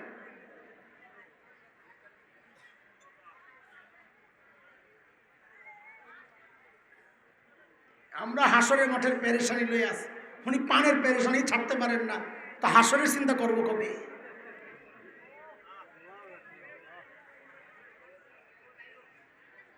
ভাইও আম্মাজান কাঁদতেছেন কেন? খেয়াল করেন, যে দুনিয়ায় আমার পরিচয় আমি আবু বকরের কন্যা, দুনিয়ায় আমার পরিচয় আমি নবীজির স্ত্রী, হাসরে দাঁড়ায় যদি দেখে আমার পরিচয় পাল্টায় তখন আমার কি হবে? এইভাবে কোনোদিন চিন্তা করেছেন? হাসরের মাঠে একে একে মানুষ তো যাবে আল্লাহর সামনে দিয়ে, সৌভাগ্যবানদের ডান হাতে আমলনামা দিয়ে আল্লাহ চালাইয়া দিবেন, যা জান্নাতে চলে যা, যা যা। এটাই সহজ হিসাব, হিসাব না খোলা। কিন্তু কারো কারো ব্যাপারে তো একটা ডাক আসবে। কি ডাক? ওয়াকিফুহুম ইন্নাহুম মাসউলুন। ওরে আটকাকে জিজ্ঞেস করতে হবে। সেই কেউটা যদি হাসান জামিল হয়ে যায়, কোনদিন ভেবেছেন সেই কেউটা যদি আমি হয়ে যাই, কি জিজ্ঞেস করা হবে? জীবন কেমনে কাটাইছো? আপনাদের কি অবস্থা জানি না ভাই, আমার জবাব নাই। আমি এই জন্য বলছি, আমি আমারই ওয়াজ করতেছি। আমার রব যদি আমাকে জিজ্ঞেস করে যৌবন কেমনে কাটাইছো, আমার কাছে কোনো জবাব নাই। যা জেনেছিলা মেনেছিলা কিনা, আমার কাছে কোনো জবাব নাই। কামাইছো কেমনে? জোরে একটা ডাক দেন না, ইয়া গফফার। আল্লাহু আকবার। আরে জোরে আল্লাহু আকবার। গফফার চিনেন? চিনেন? আল্লাহ না, এটাই চিনেন। তার আলাদা গফফার নাম রাখার দরকার কি? আল্লাহ রাখলে দিত। হ্যাঁ ও ভাই, গফফার চিনো যুবক? তো বলো আল্লাহু আকবার। আরো জোরে আল্লাহু আকবার। এরে দোস্ত শুনেন, দুনিয়ার সবাই অপরাধী খুঁজে শাস্তি দেওয়ার জন্যে, পুলিশ অপরাধী খুঁজে শাস্তি দেওয়ার জন্যে, এমনকি সন্তান অপরাধ করলেও মা বাবা খুঁজেন শাস্তি দেওয়ার জন্যে। গফফার ওই মালিকের নাম যিনি অপরাধীরে খুঁজেন মাফ করার জন্যে। প্রতি রাতে শেষ রাতে আইসা ডাকতে থাকেন, আলা মিন মুস্তাগফিরিন ফাগফির আলা। এ আমার বান্দা, কে কে গুনাহ করছস, আয় আয় আয়, আমি আসছি তোরে মাফ করার জন্য। তুই মাফ চা, আমি তোরে মাফ করে দিব। আমার মতো অনেক গুনাহওয়ালা হতাশ বান্দা যদি জানতে চায়, ও গো আমার মালিক, আমার গুনাহ তো অনেক, আপনি মাফ করবেন কত? তো গফফারের পক্ষ থেকে জবাব আসে, বান্দারে তুই গুনাহ করছস যত। বলে মাফ করবেন কত? বলে গুনাহ করছস যত। বলে তাও শুনি না কত? তো হাদিসে কুদসি বলেছেন আল্লাহ, নবীজি সাল্লাল্লাহু আলাইহি ওয়াসাল্লাম তার শব্দ দিয়ে আমাদেরকে শোনাইছেন। আল্লাহ বলেন, আমার কোন বান্দার গুনার পরিমাণ যদি সারা দুনিয়া ভরে যায়, ভরতে ভরতে ভরতে ভরতে এই সারা দুনিয়া ভইরা স্তূপ হইতে হইতে যায় যদি আসমানের সাথে যায় লাগে, কোথায় কোথায়? জোরে কোন কোথায়? এরে দোস্ত, আসমান কত দূর জানেননি? বিজ্ঞানীরা আবিষ্কার করেছে নক্ষত্রগুলো লক্ষ কোটি মাইল দূরে। আসমান কত দূর আবিষ্কার থাক দূরের কথা, এখন পর্যন্ত কেউ কল্পনাও করতে পারে নাই। আমার আল্লাহ বলে, আমার বান্দার গুনার পরিমাণ যদি সারা দুনিয়া ভৈরা ওই আসমানে যায় লাগে, এই বিশাল গুনার ভান্ডার নিয়ে আমার বান্দা আমার দুয়ারে আইসা অনুতপ্ত হইয়া, লজ্জিত হইয়া, অনুশোচনা সহ যদি খালি বলে, ও গো আল্লাহ, ও গো আমার মালিক, আমি ভুল করছি, আমারে মাফ করে দেন, তো আল্লাহ বলেন, লা উবালি, আমার কোনো পরোয়া নাই। আমার বান্দা মাফ চাওয়ার সাথে সাথে আমি তার জিন্দেগীর সব গুনাহ খাতা মাফ করে দিব। কয়টা কয়টা কয়টা মাফ? যদি কয়টা? 70 বছর মিলে 70 বছর গুনাহ একবারে হারে কয় কি সব মাফ? আসলে এই পোলাপাইন শুনতো, এই যে বলতেছি তারপরও কারো কারো ভিতরে খুঁত থাকবে, কয় কি গুনাহ করলাম 70 বছর, মাপ বলে একবার, এটা কি সিস্টেম? তা আমি একটা কম্পিউটারের সিস্টেম বলবো তোকে সামনে, আমি যদি নিয়ম ঠিক করতে বলি তো তোরা জোরে চিল্লায় কইস ঠিক, মনে থাকবো না আবার মনে করে দেওয়া লাগবে, শেষে মুরব্বীকে সন্দেহ আরো বাড়বে। এক জায়গায় 100 নাম আছে, 100 নাম। এখন একটা নাম ডিলিট করতে চাই, সিস্টেম হলো একটা নাম সিলেক্ট করে ডিলিট টিপ দিলে একটা গায়েব। কি কথা কথা এই খোসায় ঠিক করলে তো সন্দেহ আরো বাড়বে না। সামনে আর ভুল করিস না, জায়গা মতন ঠিক করিস। 10টা নাম ডিলিট করতে চাই, 10টা সিলেক্ট করে ডিলিট টিপ দিলে 10টা গায়েব।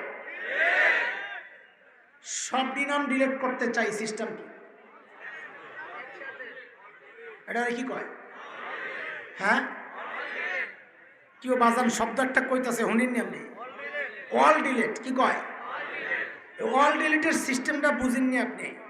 ওটা হইলো ওই ডিলেট আছে মোসা মোসা, ওই একটা জায়গা আছে, টিপ দিলে আপনার জিগাইব তুমি কি সবটি মুছতে চাও, তা আপনি যদি ওকে আছে মানে হয় আমি সবটি মুছতে চাই, ওই হরে কোথা দিলে সবটি একবারে মুচ্ছা যায়। কিনে সিস্টেম ঠিক আছে? খারাপ হয়েছে? ঠিক আছে, বিশ্বাস হয়েছে নি আপনার? আচ্ছা, এখন এক আল্লাহর বান্দা এক কোম্পানিতে চাকরি নিয়েছে, কাম হইলো খালি নাম লেখা, ফুল স্পিডে টাইপ করা, সে স্পেশালিস্ট টাইপিস্ট। তো 50 বছর লেখছে, প্রতি বছর লেখছে 1 লক্ষ কোটি নাম। কত? এক কথা কম, 1 লক্ষ কোটি নাম লেখছে এক বছরে। তো 50 বছর লেখলে কয় লক্ষ কোটি হইব? 50 লক্ষ কোটি লেখছিল। কি কি লেখছে? নাম। নাম কয় বছরে? সংখ্যা কত? 50 লক্ষ কোটি। সুবহানাল্লাহ। এখন অফিসের জেনারেল ম্যানেজার আসছে কাম চেক করার লিগা, আয়সা যা দেখছে বেড়াই দিছে এক চিৎকো, এর তুই করলি কিডা? কি হয়েছে স্যার? যা করছো চাকরি তোরটাও যাবে আমারটাও যাবে। কেন স্যার কি হয়েছে? আরে গাদা লেখার কথা মুসলমানের নাম, তুই লেখলি খ্রিস্টানের নাম। এখন কি করা? অল ডিলিটে টিপ দিয়া সবটি মুচ্ছালা, কোন ভাইরাস ঢুকছিল সব গেছে গা। সিস্টেম আছে। কয় বছর? কয় বছরের লেখা? সংখ্যা কত? 50 লক্ষ কোটি নাম একবারে মোছা যায় কেমনি? অল ডিলিটে টিপ দিয়া ওকে টিপ দিলে যাবো গা। চিৎকার করে কয় বছরেরটা যাবে? আরে জোরে বলে, আরো জোরে, আরো জোরে। তো চিৎকার করে বলেন না কেন আল্লাহু আকবার? আরো জোরে আল্লাহু আকবার। এরে দোস্ত, আমার আর তোমার হাতের বানানো কম্পিউটারে যদি অল ডিলিট অপশন থাকে, এক টিপ দিয়া যদি 50 বছরের কাজ আমল যদি একবারে মোছা যায়, তা আমার মালিকের ক্ষমতা কি কম্পিউটারের চেয়ে দুর্বল নাকি? আমার মালিক আমার গুনার ফাইলের মধ্যে অল ডিলিটে টিপ দিয়া একবারে সবগুলো গুনাহ মুছতে পারেন কি পারেন না? আরো করে পারেন কি পারেন না? আর আমার মালিকেরটা আরো শক্তিশালী। বলে মানি বলে কম্পিউটারে মুছা ফেললে, ডিলিট করলে ওটা আবার ফেরত আনা যায়। কেড়ে বলাবেন কথা কস্তাকে আনা যায় না? যায় না? রিকভারি করা যায় তো না? যায়। কিন্তু আমার নবী বলেন সাল্লাল্লাহু আলাইহি সাল্লাম, আত-তাইবু মিনাজ যামবি কামান লা যামবালা, একজন প্রকৃত তওবাকারী আল্লাহর কাছে এত পরিষ্কার হয়ে যায়, মানে তার গুনার আমলনামা থেকে গুনাহগুলা এমন ভাবে ডিলিট হয়ে যায়, এগুলার আর কোনোদিন ফেরত আনা যায় না, যেন সে জিন্দেগিতে কোনো গুনাহই করে না। আল্লাহু আকবার। এমন মালিক থাকতে গুনাহ নিয়ে ঘুমাইতে যাওয়ার মতো বোকামি আর কিছু আছে কোন? আপনারা তো ভালো মানুষ, বুজুর্গ মানুষ, আমি আমার নিজের মাঝে মাঝে ধিক্কার দিয়ে একটা কথা কই। কি সেটা জানেন? আমি নিজের ধিক্কার দিয়ে বলি, আরে জালিম, তোর কাছে তো তোর কলমের চেয়ে তোর জুতার দাম বেশি। কলমের চেয়ে জুতার দাম বেশি, জুতার দাম। আমি আমারে বলতেছি, আপনি করে না কেন? জুতা একটু ময়লা লাগলে ধোয়ার জন্য অস্থির হয়ে যায়। হ্যাঁ, চোখে বালি পড়ছে, পানি ঝাপটা দিই, মুখে ময়লা লাগছে, ধোয়ার জন্য অস্থির হয়ে যায়, ময়লা কাপড় নিয়ে বাইর হইতে চাই না, টুপিটা ময়লা করে বাইরে আবার আরেকবার দেখি, সব কিছু ময়লা হইলে সহ্য হয় না, ধোয়ার জন্য অস্থির হয়ে যায়। অথচ কলবের ময়লা নিয়ে যুগ যুগ ঘুরতেছি, ধোয়ার কোনো নামগন্ধ নাই। অথচ কলবের ময়লা ধোয়া ছিল আরো সহজ, জুতার ময়লা ধোয়ার চেয়ে কলবের ময়লা ধোয়া ছিল আরো সহজ। কেন? জুতার ময়লা ধুইতে কত পানি দরকার, কত ডলাডলি দরকার, কিন্তু কলবের ময়লা ধোয়ার জন্য অনুশোচনার এক ফোঁটা পানি দরকার। একটা দরকার। কি করো? এই করার সাথে সাথেই তো গুনার পোটলা ছিঁড়া নিচে দিয়ে গুনাহ সব জয়রা করে দেবো। এত সহজ কামটা করি না, গুনাহ করা কঠিন, ওইটা ঠিকই করতেছি। তা আমাদের মতো বোকার কে আছে বলে? এই বোকামি আর চলবে না ইনশাআল্লাহ। আজকের এই মজলিস থেকে আমাদের হযরত পীর সাহেব দামাত বারাকাতুহুল আলিয়া যদি আসেন, যদি মানে আসবেন, আমি যতটুকু শুনছি আশেপাশে আসেন, হয়তো কাছাকাছি চলে আসছেন। আয়েশা যখন বসবেন, বয়ানের পর একটু দোয়া করায় নেবেন। মুসাফির মানুষ, তিনি তো মুসাফির মানুষ, আল্লাহওয়ালার সন্তান, নিজে আল্লাহওয়ালা, দাদা আল্লাহওয়ালা, কত হাজারো লাখো মানুষের হেদায়েতের জরিয়া হয়েছে মানুষগুলা। আপনার সাথে আমার সাথে কিছু বিষয়ে মত পার্থক্য থাকতে পারে, আমিও তো এই দলের না, কিছু মত পার্থক্য আছে, অবশ্যই আছে, কিন্তু এটা তো স্বীকার করতে কোনো দ্বিধা নাই যে মানুষগুলোর হাতে কত সহজ সরল সাধারণ মানুষ হেদায়েতের আলোয় আলোকিত হয়েছে, দ্বীনের উপর চলেছে। এত মানুষের হেদায়েতের ওসিলা যারা, নিশ্চয়ই তারা আল্লাহর কাছে মাহবুব বান্দা হবেন, আল্লাহর প্রিয় বান্দা হবেন। এই জন্যে হযরতের সাথে আমরা দোয়া কইরা, চোখের পানি ঝরাইয়া, দিলটারে পরিষ্কার করে আজকে এই মজলিস থেকে যাবো ইনশাআল্লাহ। ঠিক আছে ইনশাআল্লাহ? এইটাই হোক আজকে আমাদের এই চন্দ্রগঞ্জ বড় হুজুর রহমতুল্লাহ আলাইহির এই প্রতিষ্ঠিত মাহফিলের একটা আমাদের শেষ আহ্বান, যে আজকে আমরা কোনো গুনাহ নিয়ে বাড়িতে যাব না। বলেন, আজকে একটা গুনাহ নিয়েও বাড়িতে, সব গুনাহ আজকে দিয়ে যাব এই ময়দানে। ঠিক আছে ইনশাআল্লাহ? আজকে পুরা পবিত্র হইয়া, সাফ হইয়া, যেন আজকে আমার মা আমাকে জন্ম দিয়েছেন ওই রকম হওয়ার সুযোগ যেহেতু আসছে, সেই সুযোগ হাতছাড়া আমরা করব না। আমরা আজকে এই সুযোগ গ্রহণ করে এখান থেকে যাব, আর আমাদের মরহুম হযরত রহমতুল্লাহ আলাইহির জন্য দোয়া করব, ওনার সন্তান যারা আছে তাদের জন্য দোয়া করব। আল্লাহ যেন দাদার মতো, বাবার মতো সন্তান আছেন, নাতিরা আছেন, আল্লাহ যেন তাদের মতো, ওই বড়দের মতো করে নিজেদেরকে উম্মতের হেদায়েতের ওসিলা হিসাবে কবুল করেন, মাদ্রাসাকে কবুল করেন, এবং এই মজলিসকে আল্লাহ কবুল করেন। যত উলামারা বয়ান করেছেন আল্লাহ সবাইকে কবুল করেন, আরও যারা আসবেন আল্লাহ তাদেরকেও কবুল করেন। আমিন আমিন। আমি দোয়া চাই আল্লাহ যেন আমাকে গুনাহমুক্ত জীবনযাপনের তৌফিক দেন, এবং আপনাদের মতো, আচ্ছা আপনাদের মতো নেককার আমারে বানায়া দেন ইনশাআল্লাহ। আচ্ছা শুনেন, আমিন তো কইলেন না? ওই হ্যাঁ মাঝখানে ঢুকার পর আমিন ভুলে গেছেন, ঠিক না? আমি বুঝছি, এই জন্য আমিও আমার হকটা আমি নষ্ট করুন খেলে গা, ঠিক আছে না? আমি তো ধান্দায় আছি, তা আমার একটা সুযোগ আসছে দোয়া নেওয়ার, আমি কেন হাতছাড়া করব? আমারে আয়েশা, এই আমাদের ছোট ভাই আয়েশা কানে কানে 5টা মিনিট, 5 মিনিট না, তোরা কইলে তো আমি সারাইতে বসে থাকবো, কোনো অসুবিধা নেই। বড়দের অপেক্ষায় বসে থাকা এটা আমাদের জন্য কোনো সমস্যা না। খেয়াল করে, ওই যে বলতেছিলাম কয়টা গায়েব রে, আমার পিছনে জায়গা অল ডিলেটে কয়টা যায় সবাই কর। আচ্ছা, এবার যারা কম্পিউটারে এক্সপার্ট আসছে, ও জুতা নিয়েছে, আচ্ছা ঠিক আছে।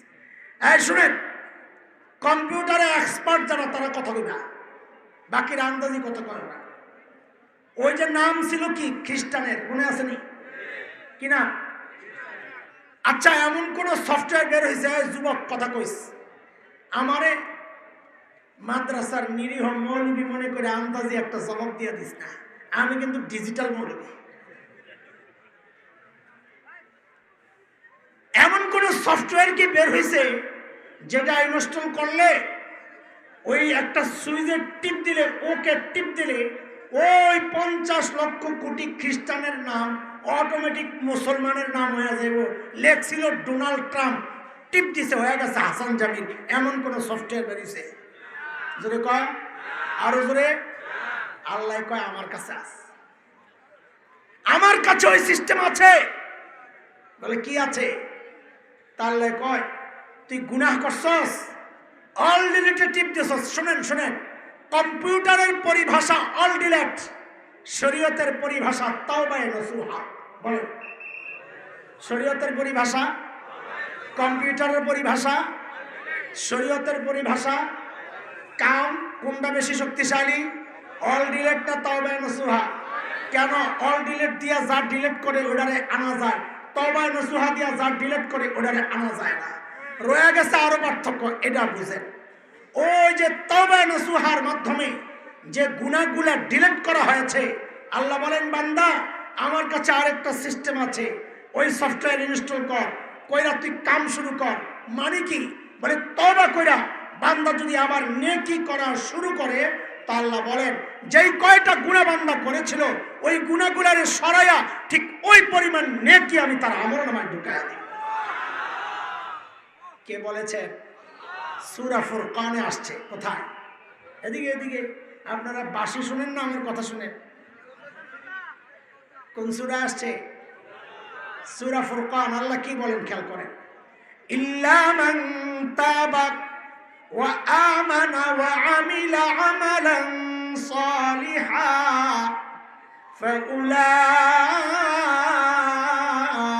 ফাউলাইক ইউবাদদিলুল্লাহু সাইয়্যাতিহিম হাসানাত ওয়া কানাল্লাহু গফুরার রহিমা।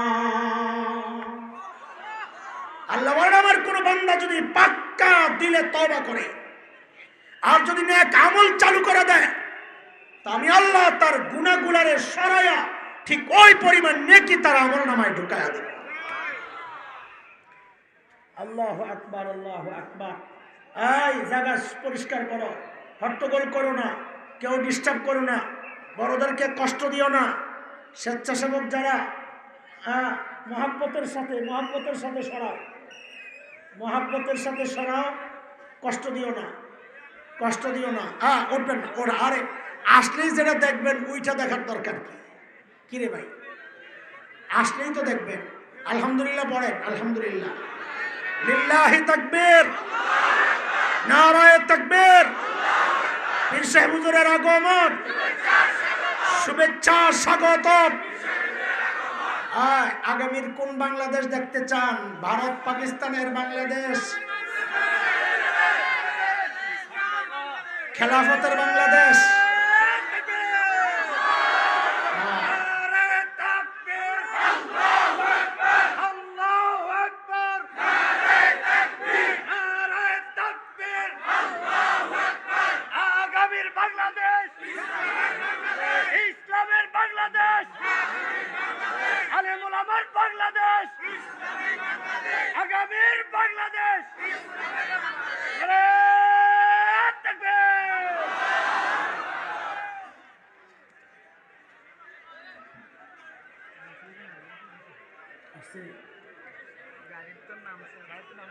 আচ্ছা শোনেন, এদিকে তাকান। এই জমিন কার? আমি কার? সব কার? আপনি আপনার বউর একটা শাড়ি দেন, একটু খাওন দেন, একটু থাকার জায়গা দিছেন, ওই বউ যদি আরেকবার আল্লাহকে পীড়িত করে লগে লগে তালাক দেন। ঠিক কিনা? কথা কোন ঠিক কিনা? জমিন আল্লাহর, তো ওই জমিনের শাসন চলবে আমেরিকা, পাশ্চাত্যের, পশ্চিমাদের? বলেন জমিন যার, শাসন কার? জমিন যার। সব তন্ত্র মন্ত্র দেখা শেষ, আমরা আর কোন তন্ত্র মন্ত্র দেখতে চাই না।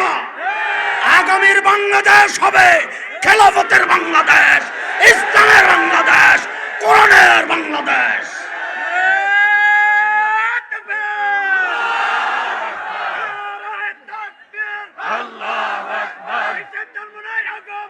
শুভেচ্ছা স্বাগতম। স্লোগান বন্ধ করি, স্লোগান বন্ধ করে ব্যাস আলহামদুলিল্লাহ যথেষ্ট, আলহামদুলিল্লাহ যথেষ্ট। আমাদের এখানে পীর সাহেব চরমনা এসেছেন। কে এসেছেন? ওনার আপনাদের কাছে দুইটা পরিচয়, একটা রাজনৈতিক পরিচয় থাকতে পারে, আজকের এই মঞ্চে রাজনৈতিক পরিচয় না, আজকের এই মঞ্চে ওনার যে আধ্যাত্মিক পরিচয়, সেই চরমনায় দরবার শরীফের পীর সাহেব হিসাবে এসেছেন। ঠিক আছে না? কাজেই সবাইকে বলবো, হুজুরা ইনশাআল্লাহ বয়ান করবেন পীর হিসাবে, আধ্যাত্মিক বয়ান। আমরা